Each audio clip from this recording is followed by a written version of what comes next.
Hello, welcome to Graduate Guru. We are starting with a new session of the chapter Permutations and Combination.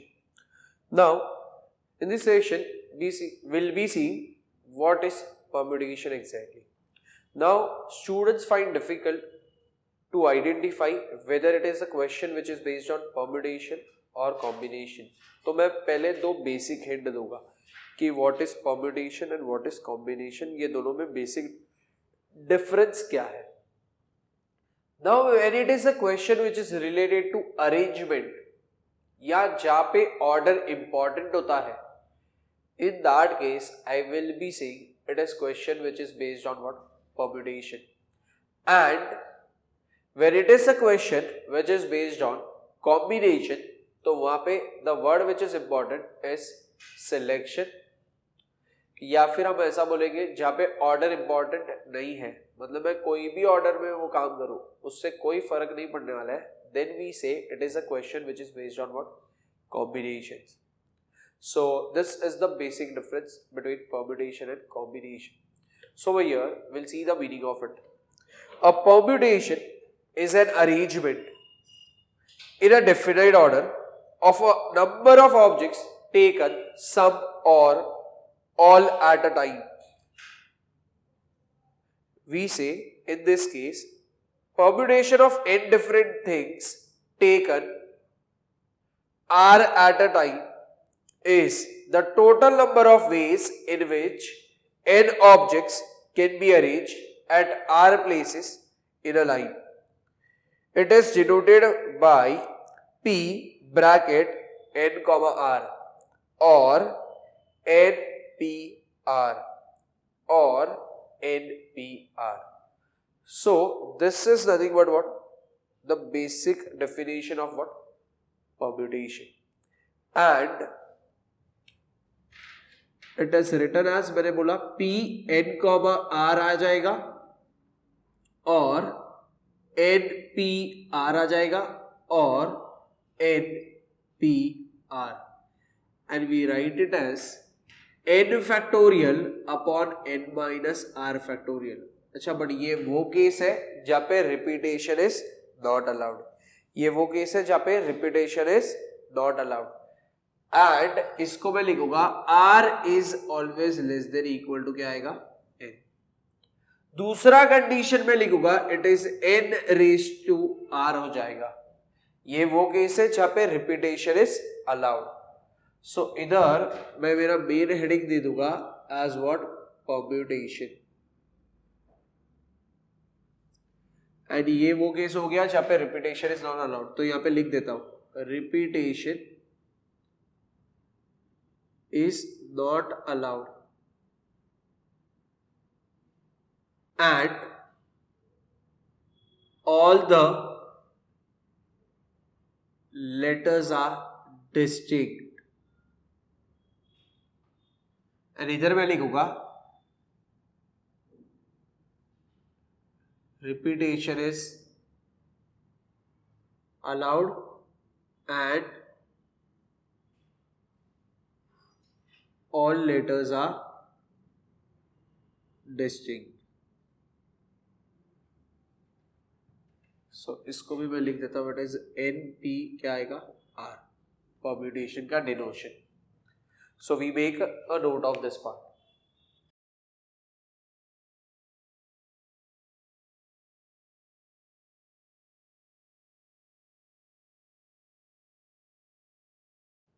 Now we'll see permutation when all the objects are distinct, and there are certain points which we need to remember.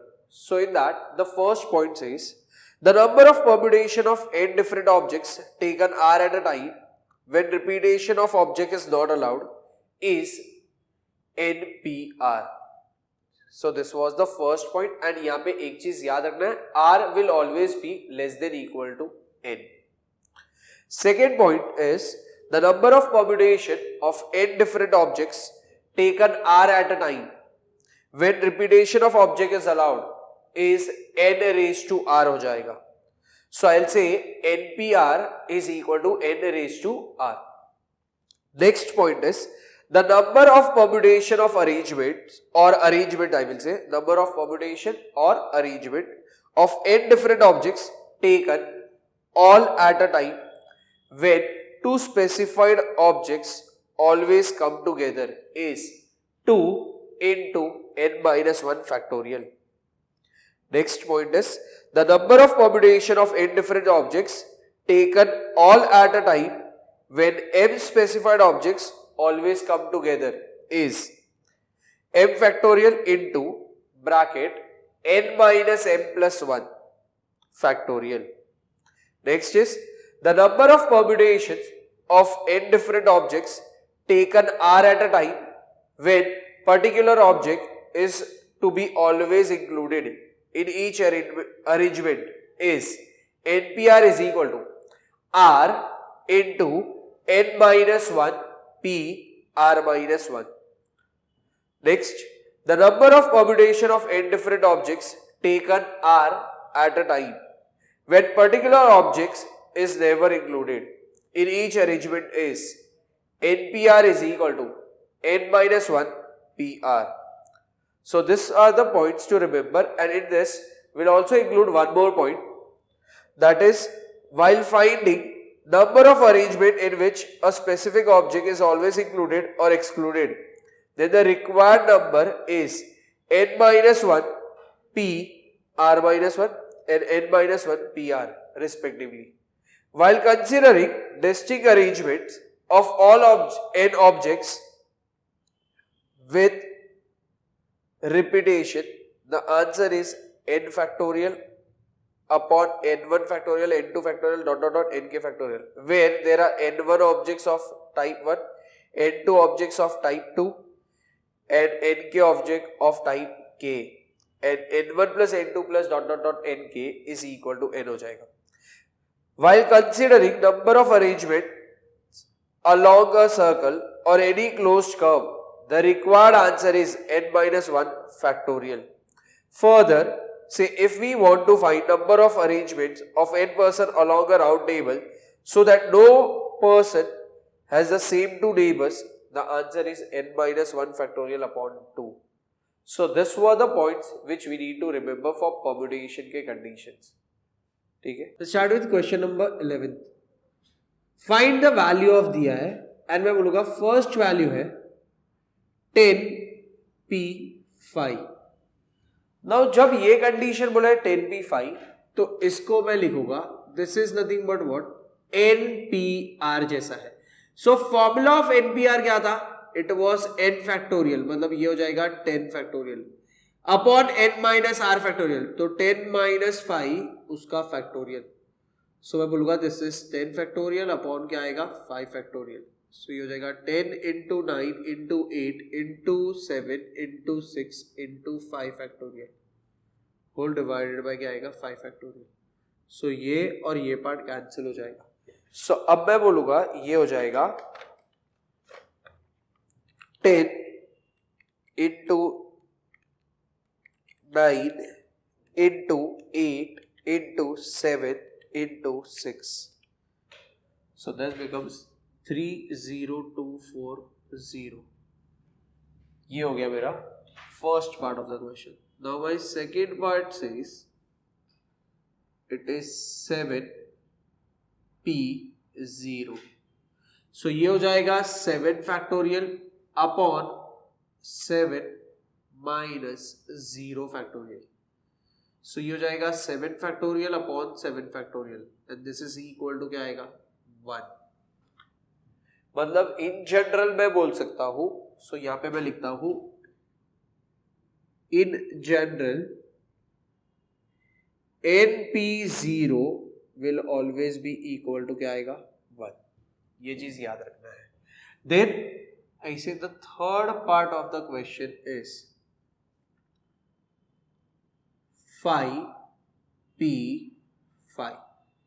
So ये हो जाएगा 5 factorial upon 5 minus 5 factorial. So ये हो जाएगा 5 factorial upon 0 factorial and इसको मैं लिख दूंगा 5 factorial upon 1 क्योंकि मैंने स्टार्टिंग में बताया था since 0 factorial is what 1. तो ये हो जाएगा 5 factorial मतलब 5 into 4 into 3 into 2 into So this becomes 120. Now ये 120 है. So in general for this condition we can also say in general NPN जो है that is equal to ये हो जाएगा n factorial. ठीक है, ये जनरल केस हो गया. So we make a note of this part.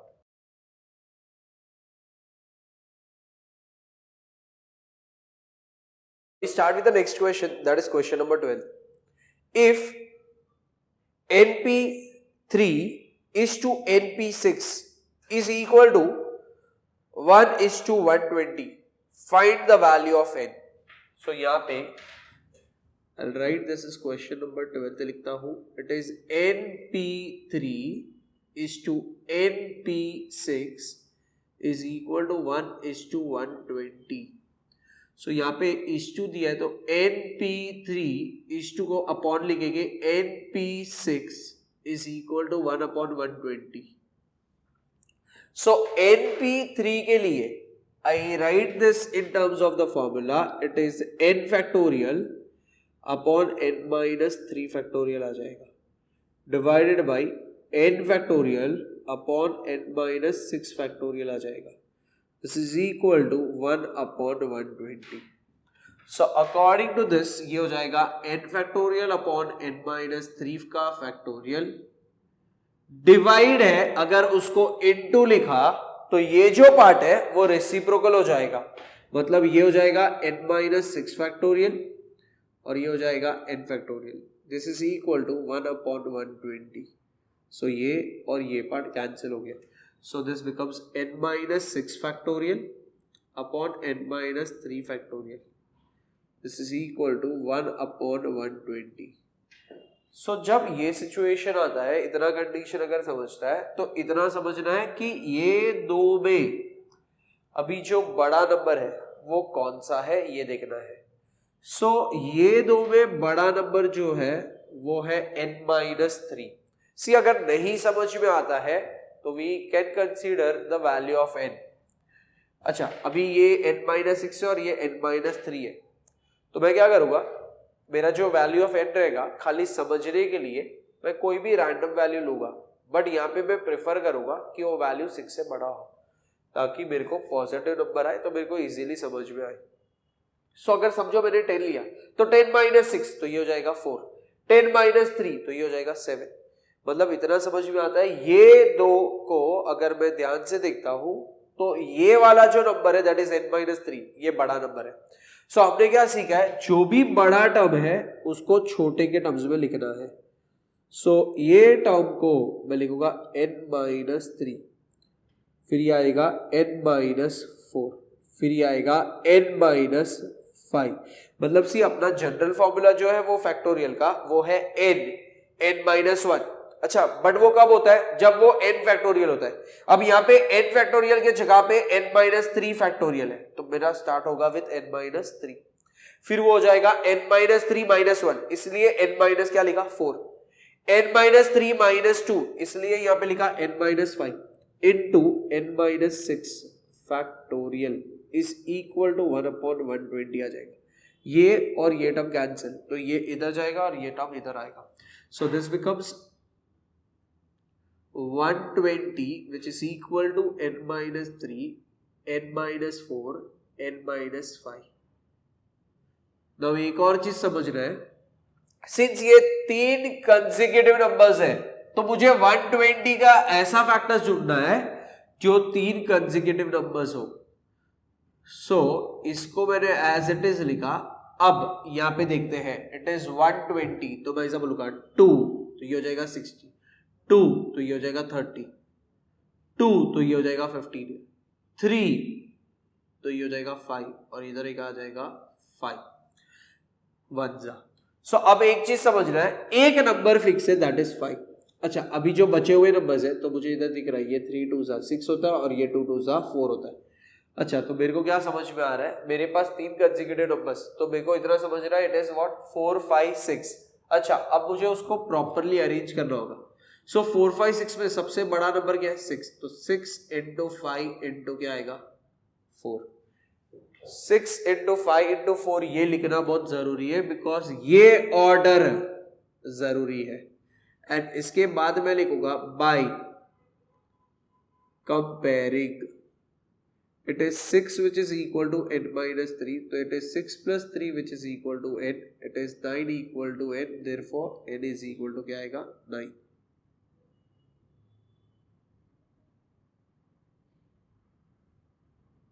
ठीक है, this is what we need to find. So over here this question is that we make a note of this one.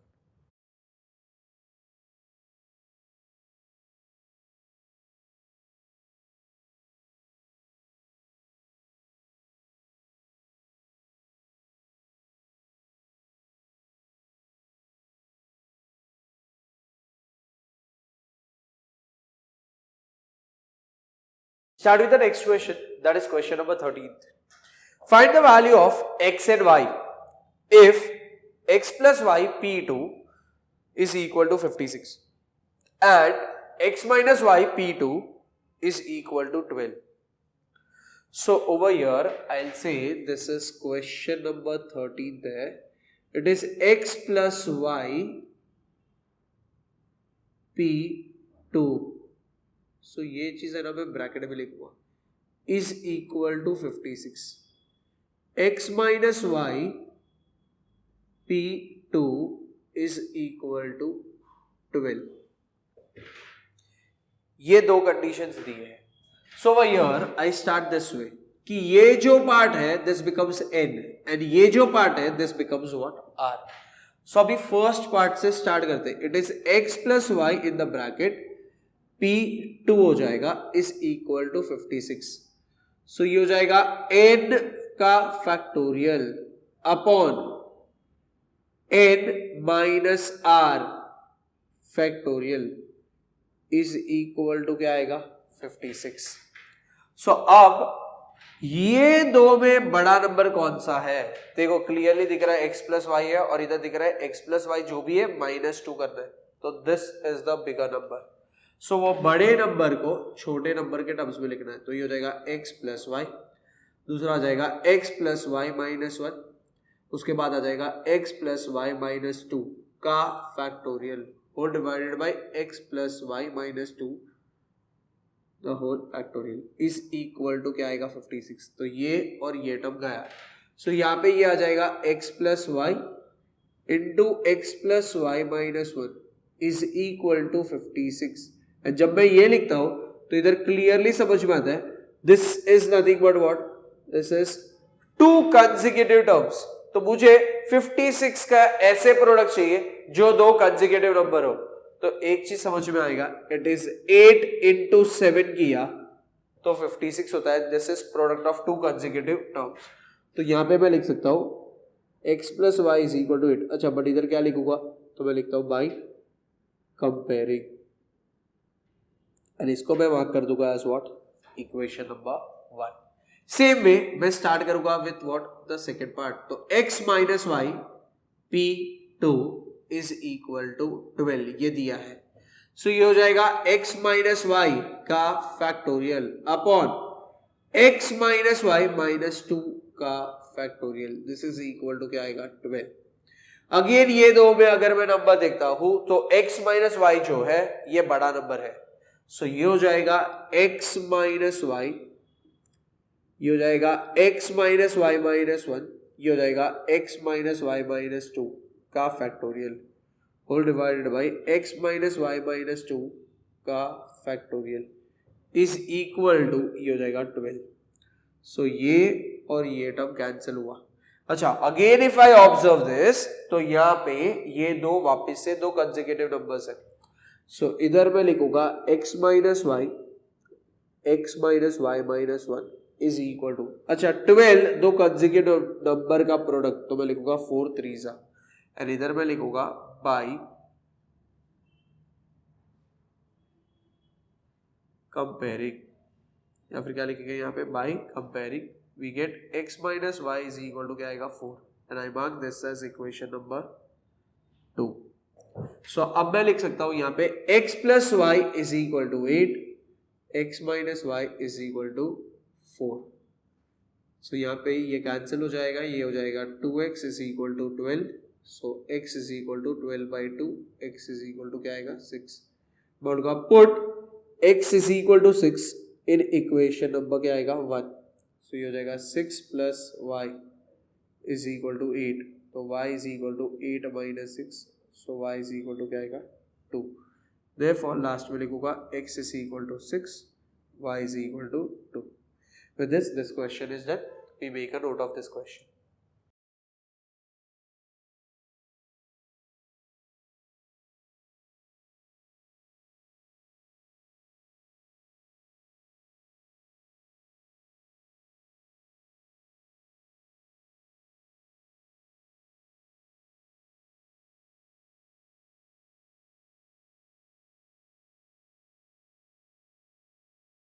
Start with the next question, that is question number 14. Find the value of n. n minus 1 p3 is to n plus 1 p3 is equal to 5/12. So यहाँ पे मैं लिखता हूँ 14th question है ये. It is n minus 1 p3 is to n plus 1 p3 is equal to 5/12 ये दिया है. So ये हो जाएगा n minus 1 p3 इस टू को अपॉन में लिखा तो n plus 1 p3 is equal to 5 upon क्या लिखूंगा 12। इसके बाद आ जाएगा ये हो गया n p r टाइप का कंडीशन, तो ये हो जाएगा n factorial upon n minus r factorial upon n factorial upon n minus r factorial is equal to 5 upon क्या आएगा 12। सो अकॉर्डिंग टू दिस ये हो जाएगा n minus 1 factorial upon n minus 4 factorial upon में n plus 1 का factorial आ गया upon n minus 2 factorial आ गया, this is equal to 5/12। So ये हो जाएगा n minus 1 factorial upon n minus 4 factorial.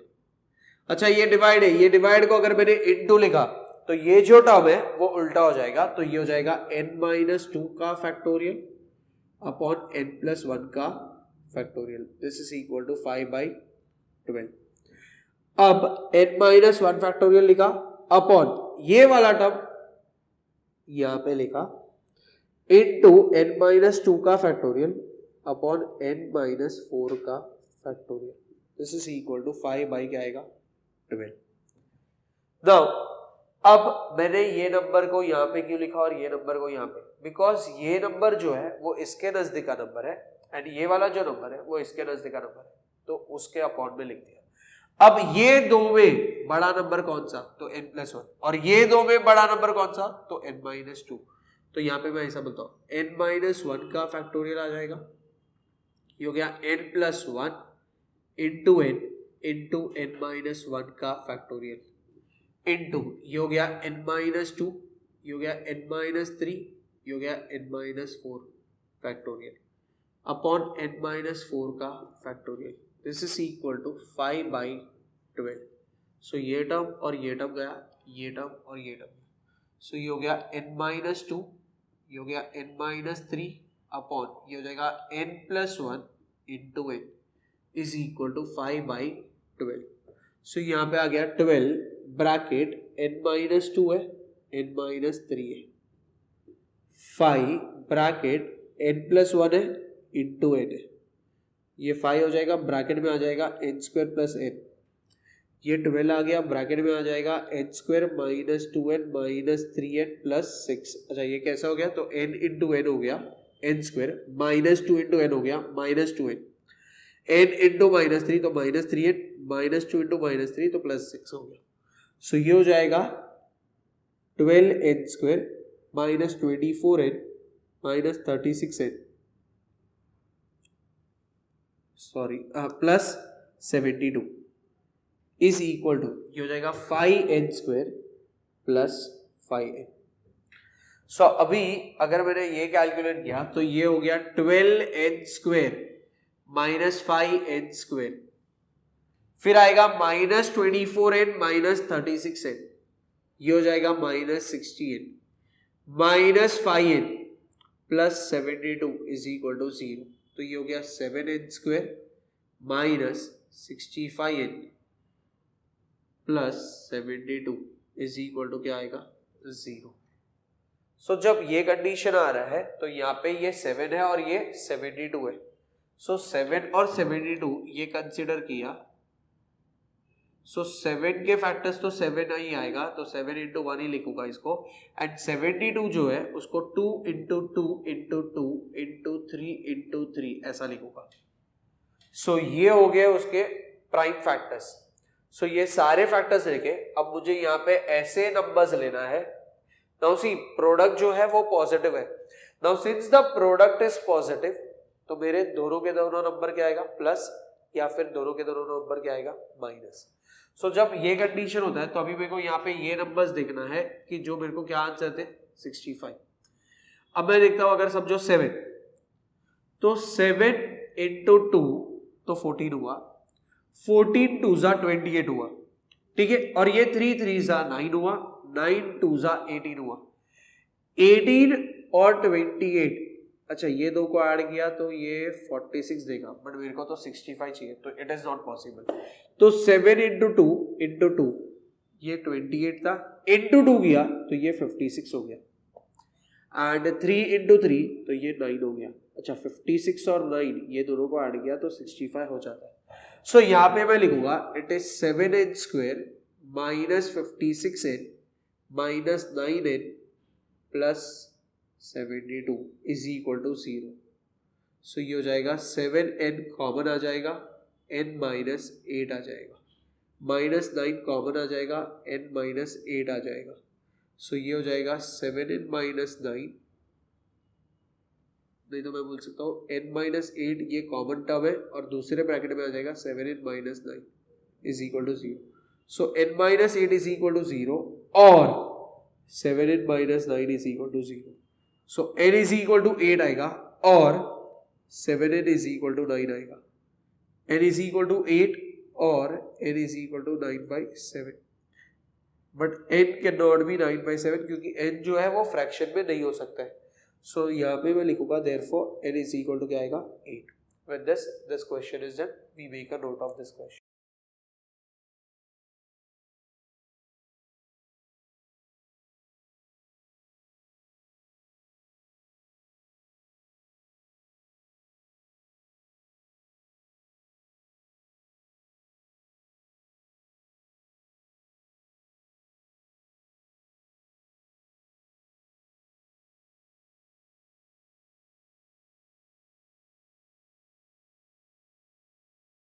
Start with the next question, that is question number 15. Find the value of n. 2np3 is equal to 2 into np4. So यहाँ पे मैं लिखता हूँ it is question number 15 है, और यहाँ पे लिखा है 2np3 is equal to 2 into np4 and मुझे वैल्यू ऑफ क्या ढूंढना है n। नाउ ये दोनों में डिफरेंस है, ये 2 इंटू ये वैल्यू है और ये 2n n के जगह पे वैल्यू है। सो यहाँ पे 2np3 बोला मतलब 2n ये जो है वो n का काम करेगा। So it is n factorial, मतलब यहाँ पे आएगा 2n factorial upon 2n minus 3 का फैक्टोरियल। ये हो जाएगा 2 इंटू, अच्छा n के जगह पे n ही है तो n फैक्टोरियल आ जाएगा और ये हो जाएगा n माइनस 4 फैक्टोरियल। अब 2n फैक्टोरियल और 2n माइनस 3 फैक्टोरियल ये दोनों में बड़ा नंबर कौन सा है? ना उसी ऐसा नहीं होना चाहिए ये 2n फैक्टोरियल दिखा और ये 2 इंटू n फैक्टोरियल दिखा तो ये और ये कट गया।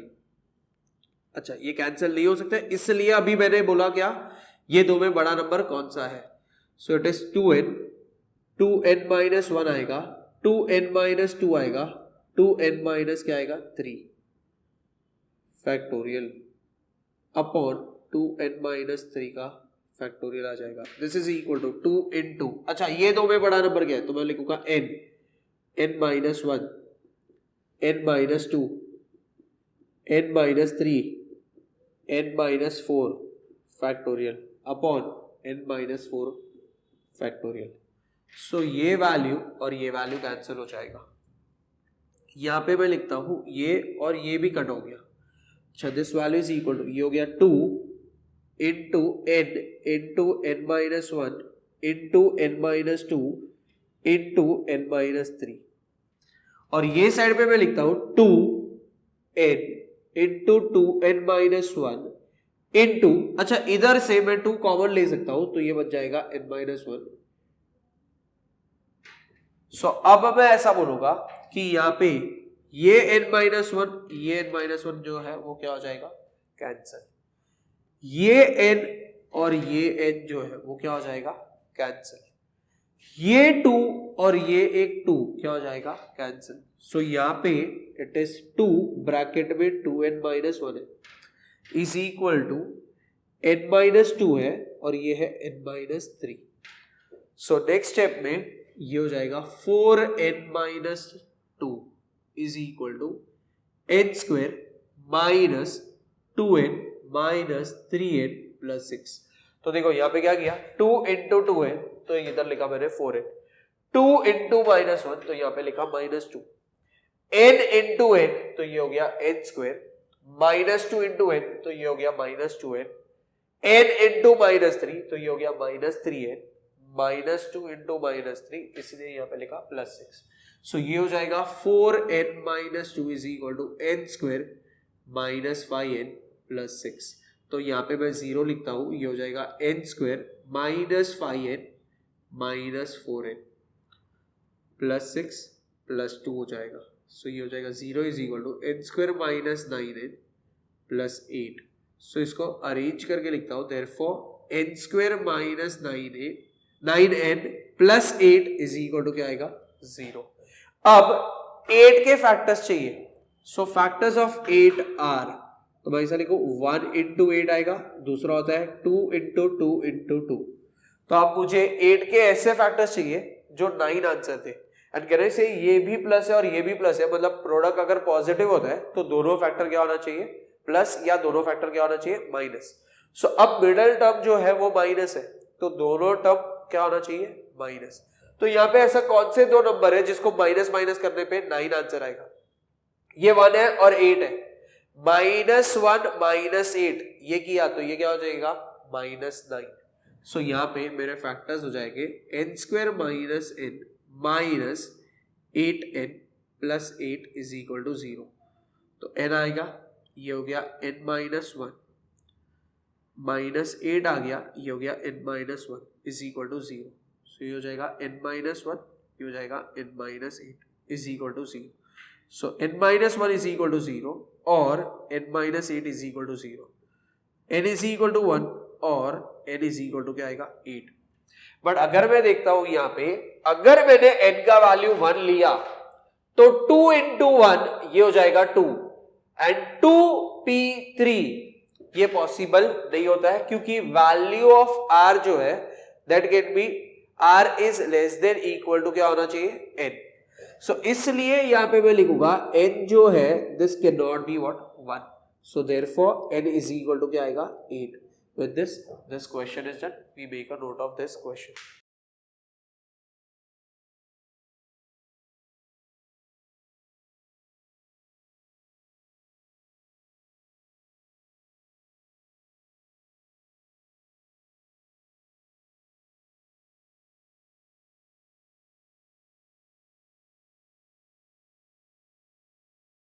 I hope you all have copied this question.